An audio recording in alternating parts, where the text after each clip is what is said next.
탁구 초보 고수되기 17탄. 백핸드가 약하면 절대 못 넘는 구간이 있다.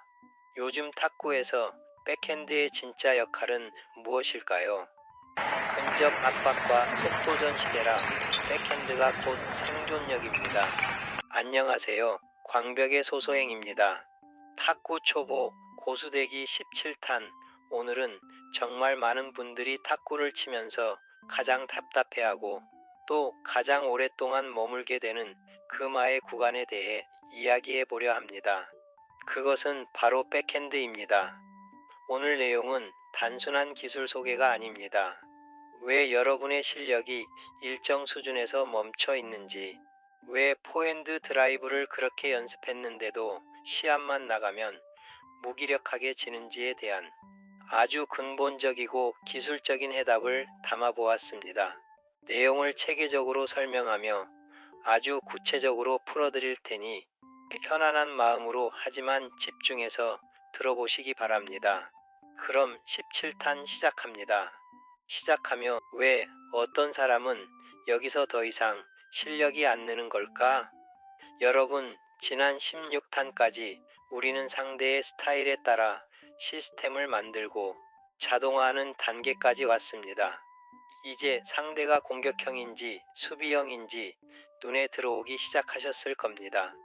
그런데 참 이상하죠. 눈에는 보이는데 몸이 안 따라줍니다. 아니, 정확히 말하면 내가 하고 싶은 플레이를 할 시간이 없다는 느낌 받아보신 적 없나요? 탁구장에 가보면 이런 분들 계십니다. 나 포핸드 레슨 1년 받았어. 드라이브는 이제 자신 있어.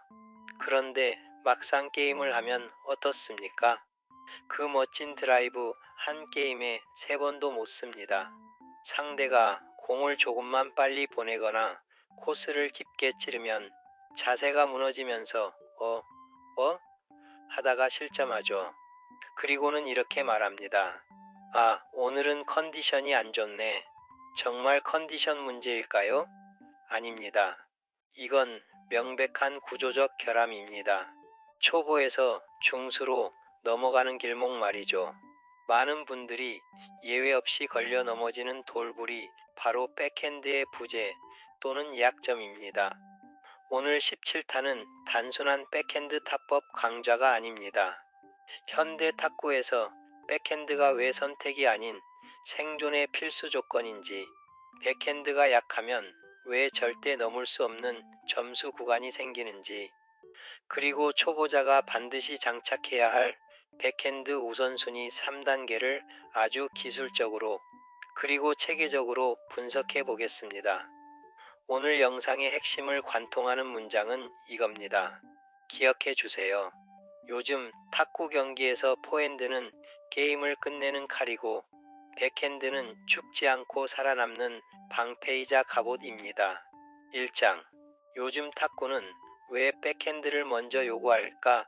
그것은 시대적 변화의 흐름입니다. 탁구가 변했습니다. 예전 펜홀더 시절 발로 뛰어다니며 포핸드로 모든 걸 해결하던 그 낭만의 시대는 지나갔습니다. 왜냐고요? 장비와 환경이 변했기 때문입니다. 첫째, 플라스틱 볼 40의 도입입니다. 과거 셀룰로이드 공보다 크기가 커지면서 회전량은 줄고 공의 반발력은 미세하게 변했습니다. 회전이 줄어들었다는 건 무슨 뜻일까요? 랠리가 길어진다는 뜻입니다. 한 방에 끝나는 경우가 줄어들었죠. 둘째, 테이블 앞에서의 근접 압박과 속도전입니다. 현대 탁구에서는 물러나면 집니다. 전진해서 타닥하고 받아치는 속도 싸움이 되었습니다. 이 속도전에서 인간의 발은 공보다 빠를 수 없습니다. 포핸드로 돌아설 시간 잘 주지 않습니다. 셋째, 구조적인 강제성입니다. 오른손잡이 대 오른손잡이의 대결을 생각해 보세요.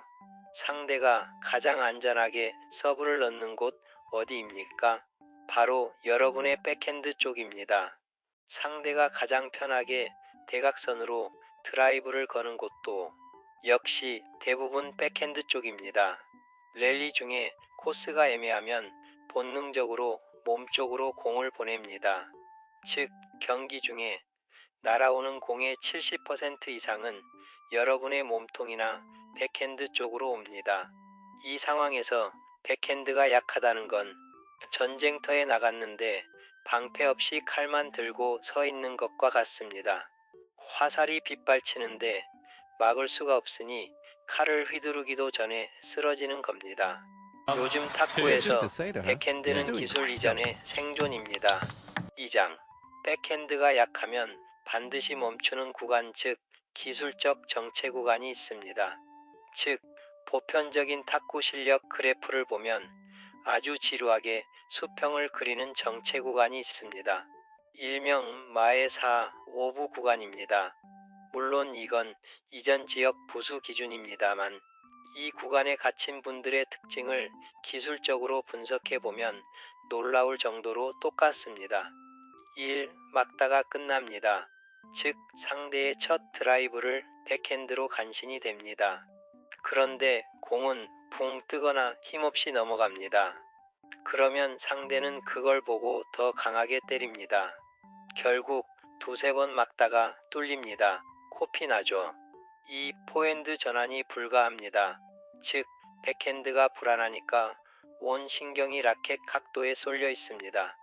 그러다 어떻게 찬스볼이 와도 발이 굳어서 포핸드로 전환을 못합니다. 심리적으로 많이 위축됩니다. 백 쪽으로 오면 어떡하지라는 공포심도 생깁니다. 그래서 자꾸 테이블에서 뒤로 물러납니다. 그런데 물러나면 물러날수록 각은 더 넓어지고 상대는 더 쉽게 만나게 요리합니다. 이 구간의 핵심 문제는 백핸드에 버티는 힘이 없다는 겁니다.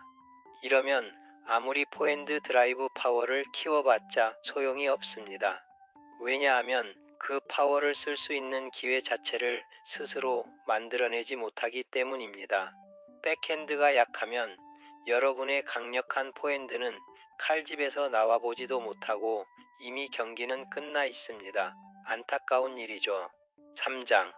요즘 탁구에서 백핸드의 진짜 역할과 개념을 재정립해 보겠습니다. 여기서 많은 초보자분들이 오해하는 것이 있습니다. 이런 상황에서 그럼 저도 백핸드 드라이브를 강력하게 배워서 맞불을 놔야 하나요? 라는 생각 말이죠. 아니요. 단호하게 말씀드립니다. 이건 아닙니다. 초보자가 백핸드 강타부터 배우려는 건 걷지도 못하는데 뛰려는 것과 같습니다. 선수들의 화려한 백핸드 스윙이나 치키타를 흉내내기 전에 백핸드의 본질적인 역할부터 이해해야 합니다. 현대생활체육 탁구에서 백핸드의 역할은 상대의 시간을 뺏는 역할을 합니다. 즉, 공을 강하게 보내는 게 아니라 빠른 박자로 보내서 상대가 준비할 시간을 지워버리는 겁니다. 또 내 포핸드를 위한 셋업으로 사용합니다.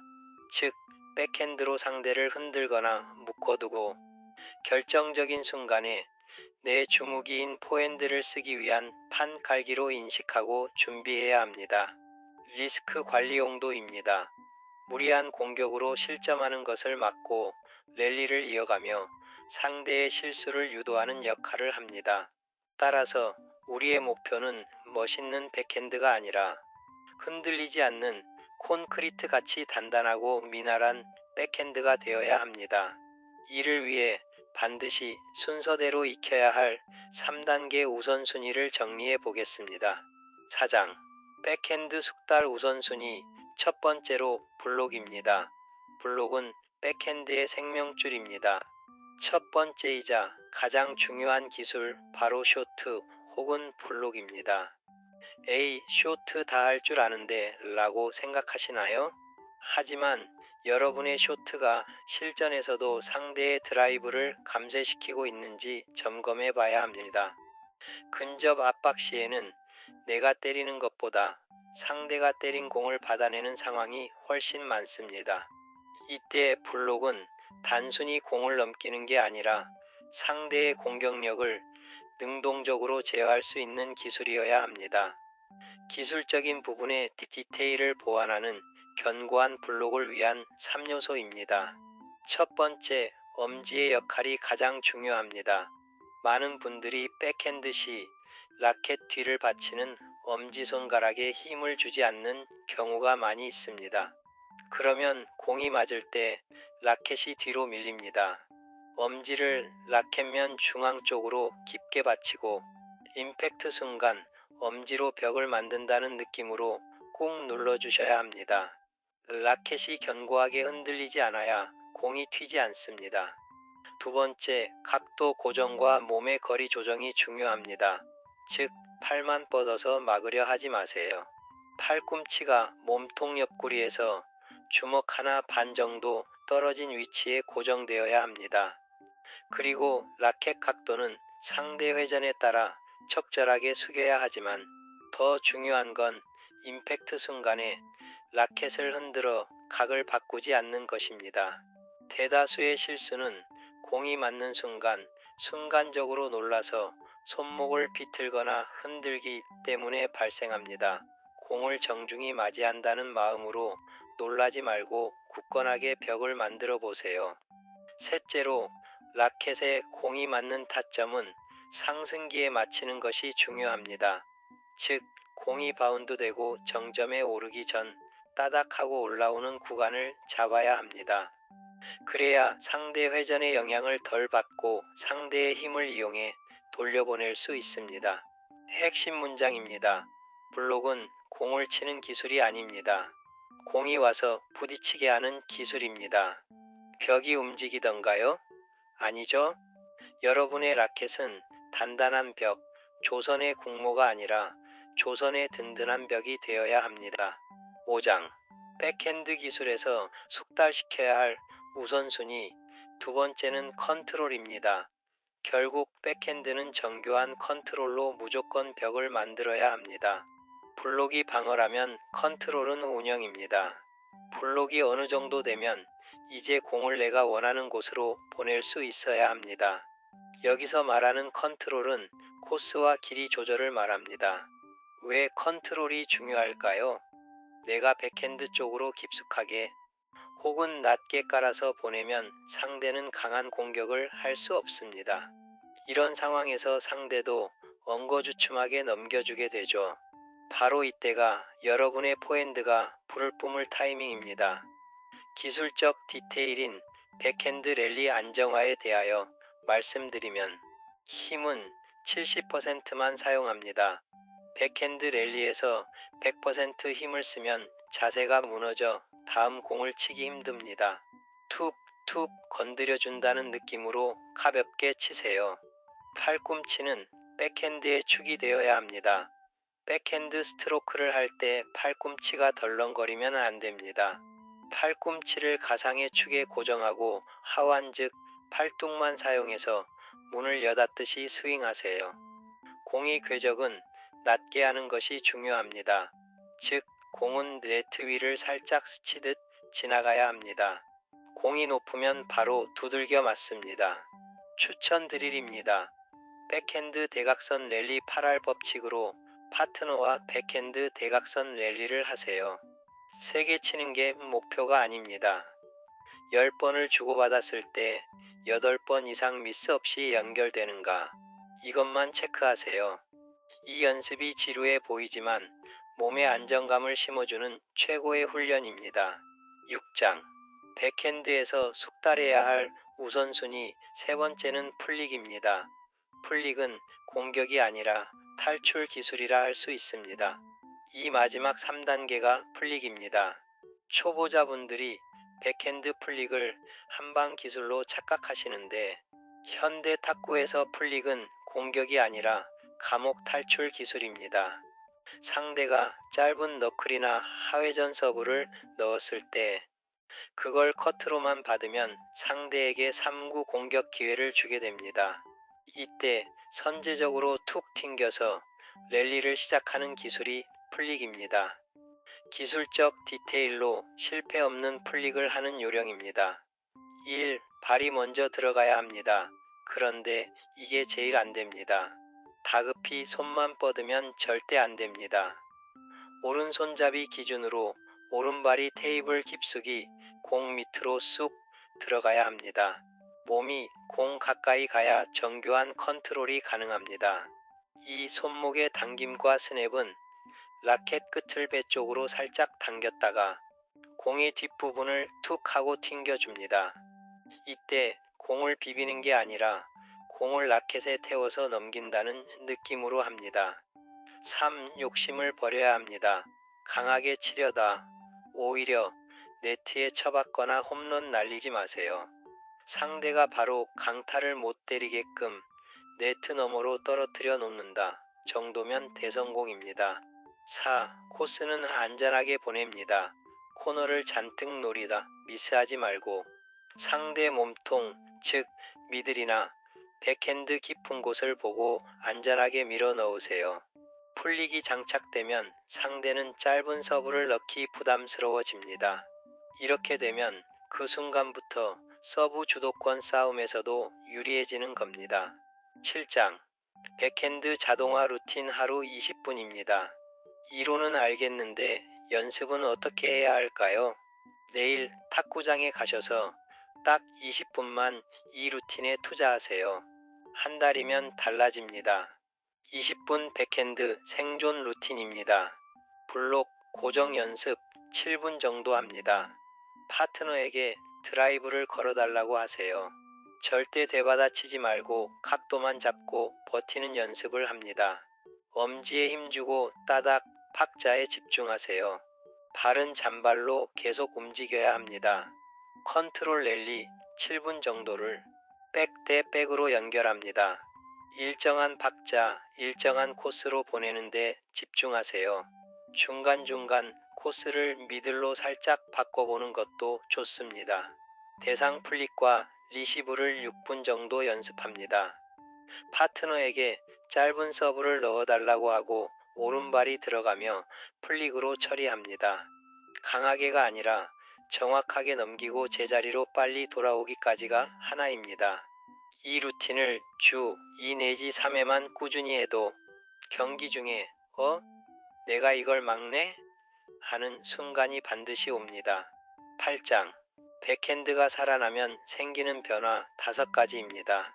이 3단계, 즉 블록, 컨트롤, 풀릭이 어느 정도 몸에 배면 여러분의 탁구는 놀랍게도 이렇게 변합니다. 우선 경기에서 두려움이 사라집니다. 백 쪽으로 줘봐.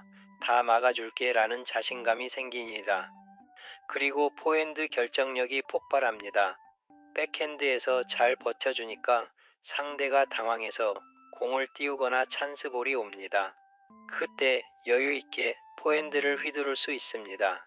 또한 랠리가 길어집니다. 쉽게 죽지 않으니 게임이 재밌어지고요. 당연히 범실이 줄어듭니다. 무리하게 돌아서지 않아도 되니까 체력 소모도 줄고 자세가 안정됩니다. 이런 여러 가지 변화로 승률이 바뀝니다. 이게 가장 중요하죠. 이길 만한 게임을 확실히 이기게 되고 질 게임도 끈질기게 물고 늘어지게 됩니다. 이것이 바로 초보에서 중급자로 넘어가는 퀀텀 점프입니다. 마치며 백핸드는 살아 숨쉬는 생명력이며 숨이다. 마지막으로 이 말씀을 드리고 싶습니다. 탁구에서 포핸드가 심장을 뛰게 하는 열정이라면 백핸드는 그 심장이 멈추지 않게 하는 호흡입니다. 숨을 쉬지 못하면 아무리 힘이 센 장사도 싸울 수 없습니다. 지금 여러분의 탁구가 답답하고 막혀 있다면 혹시 숨을 참은 채 칼만 휘두르고 있는 건 아닌지 돌아보시고 잘 점검해 보세요. 오늘 탁구장에 가시면 멋진 드라이브 한 방보다 끈질기게 넘어가는 백핸드 블록 하나에 더 집중해 보십시오. 내 백핸드는 지금 나를 살리고 있는가 아니면 나를 벼랑 끝으로 몰고 있는가? 이 질문에 대한 답을 찾는 순간 여러분은 이미 고수 아닌 고수의 길에 들어선 것입니다. 미리 축하드립니다. 다음 18탄에서는 이렇게 단단해진 백핸드를 바탕으로 백핸드에서 포핸드로 전환하여 결정타를 날리는 풋워크와 시스템의 완성에 대해 아주 구체적으로 살펴보겠습니다. 이제 진짜 공격할 준비를 하는 거죠. 여러분의 탁구가 매일 조금씩이라도 더 단단해지고 향상되기를 응원합니다. 지금까지 광벽의 소소행이었습니다. 오늘도 질탁하시고 날마다 행복하세요. 감사합니다.